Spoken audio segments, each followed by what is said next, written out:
Syempre kayo mga bossing. Well, nandito kami ngayon. Syempre, alam niyo naman, matagal ako na wala no, halos isang buwan dahil kinidnap ako ng mga batang to. Ayan.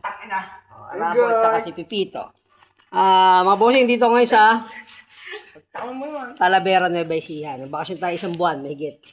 At tayo pinapalayas na, kaya alis na tayo. Next week. At wala akong cellphone isang buwan. Ito, hiniram ko lang ito cellphone ni Arabo, ayun, si Pipito at si...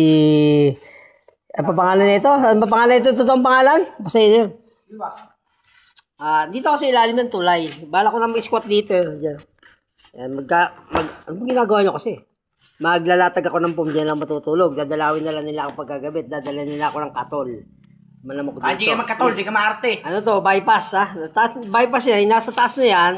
Dinadaanan namin pag galing kami ng Isabela. Mag-shortcut kami ng Talavera proper. Tapos, lalabas kami pa Aliaga, yung may Silex, diyan kami dumadaan. No? Kung nakikita nyo, nag-drive ako dyan na naka-L3 at naka-high ace. Yan yung mga boto. Naka-L3, tas RA. Oo nga pala. At tapos, kaya na pa ako salita, hindi ko pala napindot yung record button. But anyway, dito pa rin tayo, may ilog yun sa baba, kaso marumi na. Dati yung ilog niyan, malinis yan. Kasi nakaligo pa ako dyan, mga ilang beses din, nung maliit pa ako. Ayan, o. Diba? Ayaw nilang dalhin yung isang upuan na ganito. Magsisiksikan sila ngayon. Di walang mangyayari sa kanila. O, diba?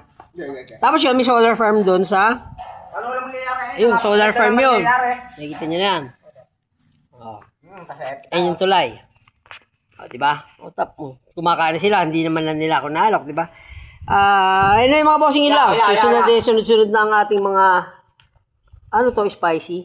Lahat. At yung sunod na ulit ang videos pagka hindi ko alam kung saan ako pupunta, ako Singapore or Vietnam, baka next week. Next week after na umalis ako dito sa Bandugan. Mga gawin natin, let's rock and